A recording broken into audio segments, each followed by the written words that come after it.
അസ്സലാമു അലൈക്കും വറഹ്മത്തുള്ളാഹി. ബൈബിളിലെ യേശുവും ഖുർആനിലെ ഈസാ നബിയും ഒരേ വ്യക്തി തന്നെയാണോ എന്ന് രാഹുൽ ഈശ്വറും അനിൽകുമാർ അയ്യപ്പനും തിരുവനന്തപുരത്ത് വെച്ച് നടന്ന സംവാദത്തിന്റെ വിശകലനത്തിന്റെ മൂന്നാം ഭാഗമാണ് ഈ വീഡിയോയിലൂടെ നമ്മൾ അവതരിപ്പിക്കുന്നത്.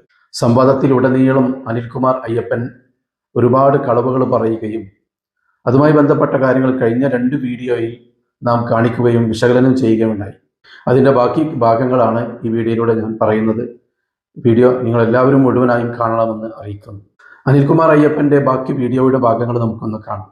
യേശുക്രിസ്തു ഭൂമിയിലേക്ക് വന്നത് തന്നെ ഇതിനു വേണ്ടിയിട്ടാണ്, ക്രൂശിൽ മരിക്കാനാണ് ഏറ്റവും പ്രധാനപ്പെട്ടത്. അപ്പോൾ അത് നിഷേധിച്ചുകൊണ്ടുള്ള വേറെ ഏത് യേശുവും, ക്രൂശിക്കപ്പെടാത്ത യേശു എന്ന് പറയുന്നത് ഒറിജിനലല്ല, ഫേക്കാണ്. എന്നാൽ ഈസാ നബിയുടെ കാര്യത്തിൽ ഇസ്ലാമിനകത്ത് ഇപ്പോഴും ഒരു ഏകാഭിപ്രായമില്ല, ഭിന്നതയാണ്. കാരണം ക്രൂശീകരണം നടന്നിട്ടില്ല എന്ന് 457 പറഞ്ഞു, അവർ അവനെ കൊന്നിട്ടുമില്ല, ക്രൂശിച്ചിട്ടുമില്ല. അങ്ങനെയാണെങ്കിൽ ക്രൂശീകരണം നടന്നതായിട്ട് എല്ലാവർക്കും അറിയാം. ഒരാളെ ക്രൂശിച്ചിട്ടുണ്ടല്ലോ, ഒന്ന് പിലാത്തോസിന്റെ ഇത് പ്രകാരം ഒരാളെ ക്രൂശിച്ചില്ല. അതാരെയാ ക്രൂശിച്ചേ? ഈസാനല്ലാതെ നിങ്ങൾ പറയുന്നത്. ശരി, ഈസ അല്ലെങ്കിൽ പിന്നെ വേറെ ആര്? ഈ ഇതിന് ഉത്തരം ഈ പണ്ഡിതന്മാർ നമ്മൾ വായിച്ച ചിരിച്ചിരിച്ചൊരു വഴിയാവും. കാരണം ഓരോ പണ്ഡിതനും ഓരോരോ കാര്യങ്ങളൊക്കെയാണ് പറയുന്നത്. പുസ്തകത്തിനകത്ത് ഞാൻ വിശദമായിട്ട് എഴുതിയിട്ടുണ്ട്. ഞാൻ ജസ്റ്റ് ഒന്ന് ഓടിച്ചു ഇതായിട്ട് പറയാം. ഈ മൗദൂദിയുടെ, അബുൽ ആല മൗദൂദിയുടെ തഫ്സീമുൽ ഖുർആൻ എന്ന് പറയുന്ന തഫ്സീറുണ്ട്, കമൻട്രി ഉണ്ട്. അതിനകത്ത് പറയാണ്, വഴിയെ പോയ ഏതോ ഒരുത്തനെ പിടിച്ച് യൂതന്മാർ ക്രൂശിച്ചു, യേശു ആണെന്ന് തെറ്റിദ്ധരിച്ച് ക്രൂശിച്ചതാണ്. വഴിയെ പോയ ഏതോ ഒരുത്തനെ, അതാണ് പറയുന്നത്. ഇമാം റാസി പറയുന്നത് തെറ്റിദ്ധരിച്ചിട്ടല്ല, മനഃപൂർവ്വമാണ് പൊതുജനങ്ങളെ കബളിപ്പിക്കാൻ വേണ്ടി ജൂത നേതാക്കൾ, കാരണം യേശുവിനെ എടുത്തല്ലോ, അള്ളാഹ് എടുത്ത് മുകളിലേക്ക് പോയി പുള്ളി, അപ്പോൾ ഇനിയിപ്പോൾ ക്രൂശിക്കാൻ ഒരാളെ വേണ്ടേ, അപ്പോൾ ബോധപൂർവ്വം ചെയ്തതാണെന്ന് പറയുന്നത്. എന്നാൽ തബരി പറയുന്ന തബരിയുടെ കമൻട്രി പറയുന്നത് അത് ഏതോ ഒരുത്തനെ ഒന്നുമല്ല, വഴി പോയവനൊന്നല്ല, യൂദാസിനെയാണ് ക്രൂശിച്ചത്.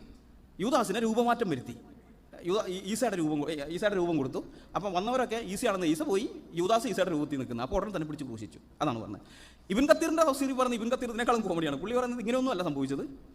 ഈസ വന്നിട്ട് ശിഷ്യന്മാരോട് പറയാണ്, ആരാണ് എനിക്ക് പകരം കുരിശിൽ കയറാൻ തയ്യാറാകുന്നത്? അപ്പോൾ ഒരു പയ്യനെ എഴുതേക്കും. അപ്പം നീ ചെറുപ്പമാണ്, നീ അവിടെ ഇരിക്കും. വീണ്ടും ചോദിക്കും. അപ്പോൾ ഇവൻ തന്നെ അപ്പോൾ പറയുന്നുണ്ട്, അങ്ങനെ എനിക്ക് വേണ്ടി ഒരുത്തൻ കുരിശിൽ കയറാൻ തയ്യാറായാൽ സ്വർഗ്ഗത്തിൽ അവൻ എൻ്റെ ഏറ്റവും അടുത്ത സ്നേഹിതനായിരിക്കുന്നു, ഒരു ഓഫർ വയ്ക്കുന്നുണ്ട്.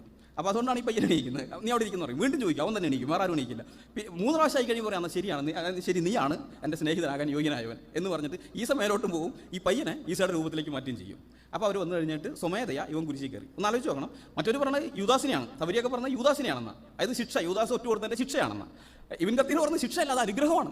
സ്വർഗ്ഗത്തിൽ ഈസയുടെ അടുത്ത സ്ഥാനം കിട്ടാനുള്ള അനുഗ്രഹമാണ്. അതായത് ആരെയാണ് ക്രൂശിച്ചത് ഇവർക്ക് തന്നെ അറിഞ്ഞുകൂടാ. മനസ്സിലായി? ഇവരുടെ ഇടയിലാണ് ഈ പ്രശ്നമുള്ളത്. അതായത് ഒരു നുണയെ ന്യായീകരിക്കാൻ വേണ്ടി, ചരിത്രത്തിൽ നടന്ന ഒരു നുണയെ ഇവർ കള്ളം പറഞ്ഞ് മാറ്റിയപ്പോൾ, അങ്ങനെ നടന്നിട്ടില്ല എന്ന് പറഞ്ഞപ്പോൾ, പിന്നെ ആ നുണയെ ന്യായീകരിക്കാൻ വേണ്ടി ഇവർ ഇന്നോളം 14 നൂറ്റാണ്ടുകളായിട്ട് ഇപ്പോഴും ഇവരുടെ ഇടയിൽ ഏകാഭിപ്രായമില്ല ആരെയാണ് ക്രൂശിച്ചതെന്നുള്ള കാര്യം. പല ഇതാണ് പറയുന്നത്. ആധുനിക കാലത്തേക്ക് വരുമ്പോൾ വേറെയും കുറേയൊക്കെ ഉണ്ട്. ഈ പൂർണ്ണമായിട്ടും ജീവിച്ചിരുന്ന ആയുഷ്കാലം തികഞ്ഞപ്പോൾ മരിച്ചുപോയി എന്ന് പറയുന്ന ഇസ്ലാമിക പണ്ഡിതന്മാർ വരെയുണ്ട് ഇന്നത്തെ.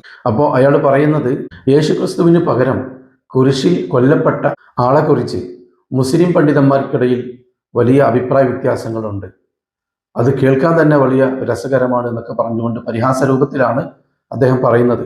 ഖുർആനിലെ ഒരു നുണയെ ന്യായീകരിക്കാൻ വേണ്ടി മുസ്ലിം പണ്ഡിതന്മാർ പലതും പറഞ്ഞുകൊണ്ടിരിക്കുകയാണ് എന്നൊക്കെയാണ് അദ്ദേഹം പറയുന്നത്.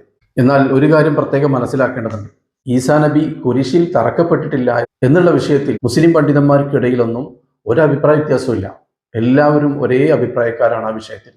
സൂറത്ത് നിസായിലെ 157, 158 ആയത്തുകളിലൂടെയാണ് ആ ഒരു വിഷയം അല്ലാഹു സുബ്ഹാനഹു വ തആല ഖുർആനിലൂടെ വ്യക്തമായിട്ട് പറഞ്ഞിട്ടുള്ളത്. നിങ്ങൾക്ക് കാണാം, നിങ്ങൾക്ക് സ്ക്രീനിലൂടെ ആ ആയത്തും അതിൻ്റെ പരിഭാഷയും കാണാൻ പറ്റും. ഇതിൽ പറയുന്നതിൻ്റെ ആകെത്തുക എന്താണെന്ന് വെച്ചാൽ, ഈസാ നബിയെ കുരിശിൽ തറച്ചു പുറപ്പെടുത്തി എന്ന് പറയുന്നത് ശരിയല്ല. യഥാർത്ഥത്തിൽ അവിടെ അന്ന് നടന്നത് എന്താണെന്ന് തിരിച്ചറിയാൻ അവർക്ക് കഴിഞ്ഞിട്ടില്ല, അതായത് ജൂതന്മാർക്ക് കഴിഞ്ഞിട്ടില്ല. അങ്ങനെ ഈസാ നബിയെ കുരിശിൽ തറച്ചു കൊലപ്പെടുത്തിയിരിക്കുന്നെന്ന് പറഞ്ഞു നടന്നവർ ശപിക്കപ്പെട്ടവരാണ്. വെറും ഊഹാപോഹങ്ങൾ മാത്രമാണ് അവർ പിന്തുടരുന്നത്. വാസ്തവത്തിൽ അള്ളാഹു ഈസാ നബിയെ തന്നിലേക്ക് ഉയർത്തിയിരിക്കുന്നു എന്നൊക്കെയാണ് ഈ ആയത്തിലൂടെ അള്ളാഹു നമ്മോട് പറയുന്നത്. ഖുർആനിൽ ഇത്ര വ്യക്തമായിട്ട് പറയുമ്പോൾ പിന്നെ ഒരു പണ്ഡിതനും അത്തരം വിഷയങ്ങളിൽ അഭിപ്രായ വ്യത്യാസം ഉണ്ടാവേണ്ട കാര്യമില്ല. ഒരു അഭിപ്രായ വ്യത്യാസവും ആ വിഷയത്തിലില്ല. ഈ വിഷയത്തിൽ ആർക്കും ഒരു സംശയമില്ല. കാരണം ദൈവത്തിന് ഇങ്ങനെ കള്ളം പറയേണ്ട കാര്യമില്ല. ഇവർ പറയുന്ന രീതിയിൽ യേശുവിനെ കുരിശിൽ തറച്ചിട്ടുണ്ടെങ്കിൽ ഈസാ നബി കുരിശിൽ തറക്കപ്പെട്ടിട്ടില്ല എന്ന് കള്ളം പറയേണ്ട കാര്യം ആർക്കില്ല? ദൈവത്തിനില്ല. ഇനി ഈ ആയത്തുകളൊക്കെ ഇറക്കപ്പെട്ട പ്രവാചകനും കള്ളം പറയേണ്ട കാര്യമില്ല. പ്രവാചകൻ കള്ളം പറയുന്ന ആളല്ല എന്ന് ശത്രുക്കൾ പോലും പറഞ്ഞിട്ടുണ്ട്. അതുകൊണ്ടാണല്ലോ 40 വയസ്സ് വരെ ശത്രുക്കൾ പോലും അല്ലമീൻ എന്ന് വിളിച്ചത്. അപ്പൊ തിരുനബിയുടെ ശത്രുക്കൾ പോലും സമ്മതിക്കുന്നു മുഹമ്മദ് നബി ഒരിക്കലും കള്ളം പറഞ്ഞിട്ടില്ല, പറയുകയില്ല എന്നുള്ളത്. പിന്നെ പണ്ഡിതന്മാർക്കിടയിൽ അഭിപ്രായ വ്യത്യാസം ഉണ്ട് എന്ന് ഇയാൾ പറഞ്ഞത് ഈസാ നബിക്ക് പകരം ആരെയാണ് കുരിശിൽ തറച്ചിട്ടുള്ളത് എന്ന വിഷയത്തിലാണെന്നല്ലേ ഇയാൾ പറഞ്ഞുകൊണ്ടിരുന്നത്. സത്യത്തിൽ അത് അഭിപ്രായ വ്യത്യാസമല്ല. പണ്ഡിതന്മാർ പലവിധ ചരിത്രങ്ങളിൽ നിന്നും രേഖപ്പെടുത്തി വെക്കുമ്പോൾ ഓരോ ചരിത്രങ്ങളിലും കാണപ്പെടുന്ന രീതി അവിടെ രേഖപ്പെടുത്തി വെച്ചു എന്നുള്ളൂ. അത് അവരുടെ അഭിപ്രായങ്ങളല്ല. ചരിത്രങ്ങൾ ഇന്ന രീതിയിലൊക്കെ കാണപ്പെടുന്നതെന്ന് അവർ രേഖപ്പെടുത്തി വെച്ചു, അത്രേ ഉള്ളൂ. ഇയാൾ പറയുന്നത് പോലെ പല പണ്ഡിതനും പല രീതിയിൽ അഭിപ്രായപ്പെടുകയല്ല ചെയ്തിട്ടുള്ളത്. അതുപോലെ തന്നെ ഇയാൾ പറയുന്നുണ്ട് ചരിത്രത്തെ നിഷേധിക്കുകയാണ്. ചരിത്ര വസ്തുതകൾ എങ്ങനെ നിഷേധിക്കാൻ പറ്റും? കുരിശിൽ തറക്കപ്പെട്ടു എന്നുള്ളത് ഒരിക്കലും മുസ്ലിങ്ങൾ നിഷേധിക്കുന്നില്ല. ഒരാൾ സത്യത്തിൽ കുരിശിൽ തറക്കപ്പെട്ട് മരിച്ചിട്ടുണ്ട്, പക്ഷെ അത് ഈസാ നബി അല്ല എന്നാണ് മുസ്ലിങ്ങൾ പറയുന്നത്.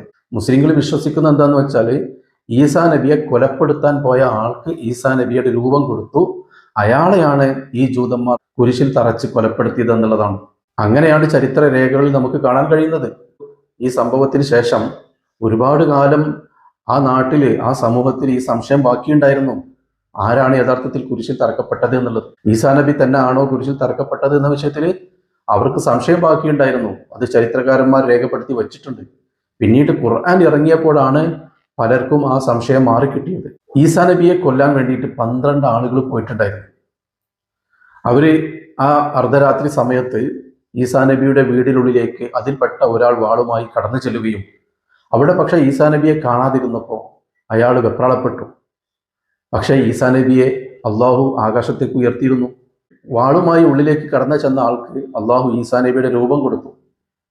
അങ്ങനെ പുറത്ത് കാത്തു നിൽക്കുന്ന ആളുകൾ അവരെത്ര കാത്തിരുന്നിട്ടും ഇയാൾ തിരിച്ചു വരുന്നില്ല. അവസാനം ഉള്ളിൽ കയറി നോക്കിയപ്പോൾ ഈസാ നബിയുടെ രൂപസാദൃശ്യമുള്ള ഇയാളെയാണ് കണ്ടത്. ഈസാ നബിയാണെന്ന് കരുതി ഇയാളെ അവർ പിടിച്ചു കൊണ്ടുപോയി. അവർ 12 പേരായിരുന്നു ഈസാ നബിയെ കൊല്ലാൻ വേണ്ടി വന്നത്. പക്ഷെ ഈസാ നബിയെ പിടിച്ചു കൊണ്ടുപോകുമ്പോൾ അവർ 11 പേരുണ്ടായിരുന്നുള്ളൂ. അവരിൽപ്പെട്ട പല ആളുകളും അത് അഭിപ്രായപ്പെട്ടിരുന്നു, നമ്മൾ 12 ആളുണ്ടായിരുന്നല്ലോ, ഒരാൾ എവിടെ എന്നുള്ളത്. ഇതുവരെ അതിന് ഉത്തരം അവർക്ക് കണ്ടെത്താൻ പറ്റിയിട്ടില്ല. ആ വിഷയത്തിലായിരുന്നു ഈസാ നബി തന്നെയാണോ കുരിശിൽ തറക്കപ്പെട്ടത് എന്ന വിഷയത്തിൽ അവർക്ക് സംശയം. അപ്പൊ ആദ്യം ഉള്ളിൽ കയറിയ ആൾക്ക് എന്ത് സംഭവിച്ചു എന്നും അയാൾ എവിടെ നിന്നൊന്നും അവർക്ക് ആർക്കും ഒരു പിടിയും കിട്ടിയിട്ടില്ല. മാത്രമല്ല ഈസാ നബി എന്ന് കരുതി അവർ പിടിച്ചു കൊണ്ടുപോയ ആളുടെ ശരീരത്തിന് ഇവരുടെ കൂടെ വന്ന ആളുമായിട്ട് വലിയ സാമ്യം ഉണ്ടായിരുന്നു എന്ന് അവരിൽപ്പെട്ട പലരും പറഞ്ഞതായിട്ട് ചരിത്ര രേഖകളിൽ നമുക്ക് കാണാൻ കഴിയും. അപ്പൊ ഈ കാര്യങ്ങളൊക്കെ കൊണ്ടാണ് ആ നാട്ടിലും ആ സമൂഹത്തിലുള്ള ആളുകളിൽ സംശയം ബാക്കിയായത്. അല്ലെങ്കിൽ നമുക്കൊരു കാര്യം ആലോചിച്ചാൽ പോരെ, ഒരു ദൈവത്തെ മനുഷ്യന് കൊല്ലാൻ സാധിക്കും? ദൈവം കുരിശിൽ തറക്കപ്പെടാനും മരിക്കാനും വേണ്ടിയിട്ടാണ് ഇവിടെ മനുഷ്യനായി അവതരിച്ചതെന്ന് പറയുമ്പോൾ മനുഷ്യന് ആത്മഹത്യ ചെയ്യാനുള്ള പ്രേരണ കൊടുക്കുന്ന പോലെയില്ല, ആത്മഹത്യയെ പ്രോത്സാഹിപ്പിക്കുന്ന രീതിയിലാവില്ല അത്. അപ്പൊ ഇവർ പറയുന്നത് എത്രത്തോളം വിശ്വസിക്കാൻ പറ്റും? മനുഷ്യനെന്ന് പറയുന്നത് ഒരു നിസ്സാരമായ ഒരു സൃഷ്ടി മാത്രമാണ്. ഒരുപാട് ദൗർബല്യങ്ങളുള്ള ആ സൃഷ്ടിക്ക് തങ്ങളുടെ സൃഷ്ടാവിനെ എങ്ങനെയാണ് കൊലപ്പെടുത്താൻ സാധിക്കുക? ഇനിയിപ്പോ സൃഷ്ടാവ് മനുഷ്യരൂപത്തിൽ അവതരിച്ചതാണെങ്കിൽ പോലും ആ ദൈവത്തിൻ്റെതായ എല്ലാ കഴിവുകളും ദൈവത്തിനുണ്ടാവൂലേ? മനുഷ്യനായി അവതരിക്കുമ്പോൾ എല്ലാ കഴിവുകളും നഷ്ടപ്പെട്ടിട്ടാണ് വരുന്നത്. അപ്പൊ ഒരു ദൈവം മനുഷ്യനായി അവതരിച്ചാലും ആ മനുഷ്യനെ കൊലപ്പെടുത്താൻ ആ ദൈവത്തിന്റെ തന്നെ സൃഷ്ടിക്ക് എങ്ങനെയാണ് കഴിയുക? ആ ദൈവത്തെ പ്രയാസപ്പെടുത്താൻ പോയിട്ട് ഒന്ന് തൊടാൻ പോലും മനുഷ്യന് കഴിയും? ദൈവത്തിന്റെ കേവലം ഒരു സൃഷ്ടിയാണ് നമ്മൾ കാണുന്ന സൂര്യൻ. ആ സൂര്യനെ ശരിയായി ഒന്ന് നോക്കാനോ ഒന്ന് കാണാനോ നമുക്ക് കഴിയുമോ? അതുപോലും കഴിയില്ല. ദൈവത്തിന്റെ കോടിക്കണക്കിന് സൃഷ്ടികളിൽപ്പെട്ട ഒരു ചെറിയ സൃഷ്ടി മാത്രമാണ് സൂര്യൻ. ആ സൂര്യനെ പോലും നോക്കാൻ നമുക്ക് കഴിയുന്നില്ലെങ്കിൽ അതുപോലെ കോടിക്കണക്കിന് സൂര്യന്മാരെ പഠിച്ച ദൈവത്തെ നമുക്ക് എങ്ങനെയാണ് തൊടാൻ കഴിയുക? എങ്ങനെയാണ് ക്രൂശിക്കാൻ കഴിയുക? ഇത് ചിന്തിച്ചാൽ മാത്രം പോരെ. അതിനി ദൈവത്തിന്റെ അവതാരമാണെങ്കിൽ പോലും ആ അവതാരത്തിന് കഴിവില്ലാതിരിക്കുമോ? ആ ദൈവത്തിന്റെ അവതാരത്തിന് ഈ മനുഷ്യന്മാർക്കിടയിൽ പ്രയാസപ്പെടേണ്ട കാര്യമുണ്ടോ? അല്ലെങ്കിൽ ഈ മനുഷ്യരെ രക്ഷിക്കാനോ മനുഷ്യരുടെ പാപങ്ങൾ പൊറുക്കാനോ ദൈവത്തിന് എന്തിനാണ് ഒരു അവതാരമായിട്ട് ഭൂമിയിലേക്ക് വരേണ്ട ആവശ്യം? ഒരു മനുഷ്യരൂപത്തിൽ ഭൂമിയിലേക്ക് ഇറങ്ങി വരേണ്ട ആവശ്യം ദൈവത്തിനുണ്ടോ? മനുഷ്യരുടെ പാപം പൊറുക്കാൻ, മനുഷ്യരെ സംരക്ഷിക്കാൻ? ദൈവം ഇപ്പോൾ എവിടെയാണുള്ളത് അവിടെ നിന്നുകൊണ്ട് തന്നെ ദൈവത്തിന് സാധിക്കൂലേ മനുഷ്യരെ രക്ഷിക്കാൻ, മനുഷ്യരുടെ പാപം പൊറുക്കാൻ? അങ്ങനെ ഭൂമിയിലേക്ക് ഒരു മനുഷ്യനായി അവതരിച്ചാൽ മാത്രമേ ദൈവത്തിന് ഈ മനുഷ്യരുടെ പാപം പൊറുക്കാൻ കഴിയൂ, അല്ലെങ്കിൽ മനുഷ്യരെ രക്ഷിക്കാൻ കഴിയൂ എന്ന് പറയുന്നത് ദൈവത്തിന്റെ കഴിവുകളെ കുറച്ച് കാണിക്കുകയല്ലേ സത്യത്തിൽ ചെയ്യുന്നത്? നമ്മുടെ ഒക്കെ പാപം പൊറുക്കുന്നത് ദൈവം തന്നെയാണ് അല്ലേ? ക്രിസ്ത്യാനികൾ വിശ്വസിക്കുന്നത് അങ്ങനെ തന്നെയാണ്. അപ്പൊ നമ്മളെ പാപം പൊറുക്കാൻ ദൈവത്തിന് ഭൂമിയിൽ അവതരിച്ചാലേ കഴിയൂ എന്ന് പറയുമ്പോൾ ദൈവത്തിന് എന്തോ കുറവുണ്ട് എന്ന് സമ്മതിക്കുന്നതിന് തുല്യമല്ലാതെ, കുരിശിൽ തറക്കപ്പെട്ട് മരിച്ചാലല്ലാതെ നമ്മുടെ പാപമോചനത്തിന് ദൈവത്തിന് കഴിയൂല എന്ന് പറയുമ്പോൾ എത്ര വലിയ വിഡ്ഢിത്തരമാണ് ഈ പറയുന്നത്. പിന്നെ എല്ലാത്തിനും കഴിവുള്ളവനാണ് ദൈവം എന്ന് പറയുന്നതിൽ എന്ത് അർത്ഥമാണുള്ളത്? ഏതായാലും അനിൽകുമാർ അയ്യപ്പൻ പറയുന്ന ബാക്കി കാര്യങ്ങൾ കൂടി കേട്ടിട്ട് നമുക്ക് പെട്ടെന്ന് വീഡിയോ അവസാനിപ്പിക്കാം. എവിടെയാണ് ജനിച്ചത്? ബൈബിളിൽ യേശുക്രിസ്തു ജനിച്ചത് എവിടെയാണെന്ന് കൃത്യമായിട്ട് നമുക്കറിയാം. ആരുടെ കാലഘട്ടത്തിലാണ് ജനിച്ചതെന്ന് നമുക്കറിയാം. യേശുക്രിസ്തു ജനിക്കുന്ന സമയത്ത് ഭരണാധികാരികളായിരുന്നു നമുക്കറിയാം. യേശുക്രിസ്തുവിൻ്റെ മുന്നോടിയായിട്ട് വന്നവൻ ആരാണെന്ന് നമുക്കറിയാം. യേശുക്രിസ്തു പരശുശ്രൂഷയ്ക്ക് ഇറങ്ങുന്ന സമയത്തുള്ള ഭരണാധികാരികൾ ആരാണെന്ന് നമുക്കറിയാം.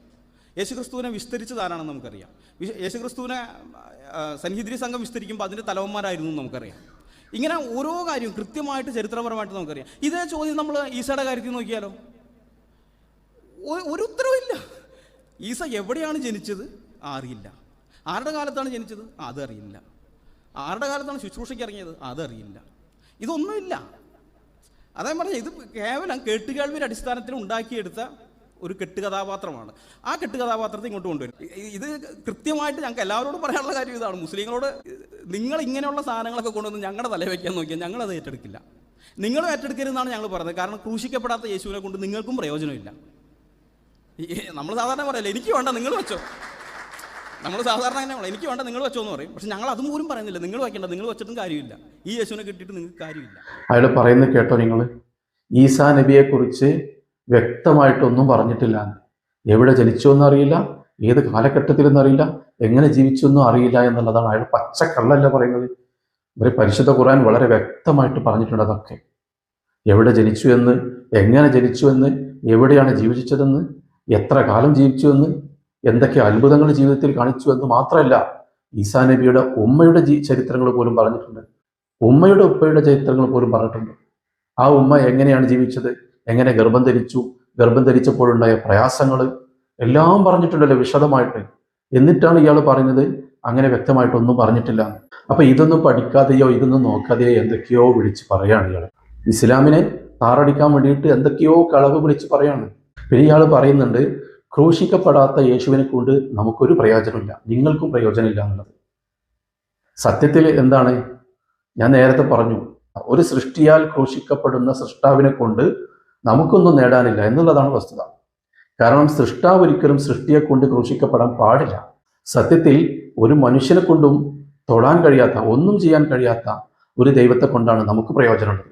അതുപോലെ തന്നെ മനുഷ്യരുടെ പാപം പൊറുക്കാൻ മനുഷ്യരൂപത്തിൽ അവതരിച്ച് കുരിശിൽ തറക്കപ്പെട്ട് മരിക്കേണ്ടി വന്ന, കുരിശിൽ മരിക്കപ്പെടേണ്ട ഒരു ഗതികേടുള്ള ദൈവത്തെ കൊണ്ട് നമുക്ക് എന്താ പ്രയോജനമുള്ളത്? നമുക്ക് പ്രയോജനമുള്ളത് നമ്മൾ ആത്മാർത്ഥമായിട്ട് കേണപേക്ഷിച്ചാൽ തന്നെ പാപം പൊറുക്കാൻ കഴിവുള്ള ദൈവത്തെ കൊണ്ടാണ് നമുക്ക് പ്രയോജനമുള്ളത്. അതല്ലാതെ ദൈവം മനുഷ്യനായി അവതരിച്ച് കുരിശിൽ തറക്കപ്പെട്ടാലേ മനുഷ്യരുടെ പാപം പൊറുക്കാൻ കഴിയൂ എന്നുള്ള ഒരു ബലഹീനനായ ദൈവത്തെ കൊണ്ട് നമുക്കൊരു പ്രയോജനമില്ല. ഞാൻ ഈ കാര്യങ്ങളൊക്കെ പറയുമ്പോൾ എൻ്റെ വാക്കുകൾ കൊണ്ട് ആർക്കെങ്കിലും എന്തെങ്കിലും വേദന അനുഭവിക്കുന്നുണ്ടെങ്കിൽ നിങ്ങൾ ക്ഷമിക്കണം. ഒരിക്കലും ഏതെങ്കിലും ഒരു മതത്തെയോ നിങ്ങൾ വിശ്വസിക്കുന്ന വിശ്വാസങ്ങളെയോ ഒന്നും നിസ്സാരപ്പെടുത്താനോ ഒന്നിനും ഞാൻ ആളല്ല, ഞാൻ അതിനല്ല ശ്രമിക്കുന്നത്.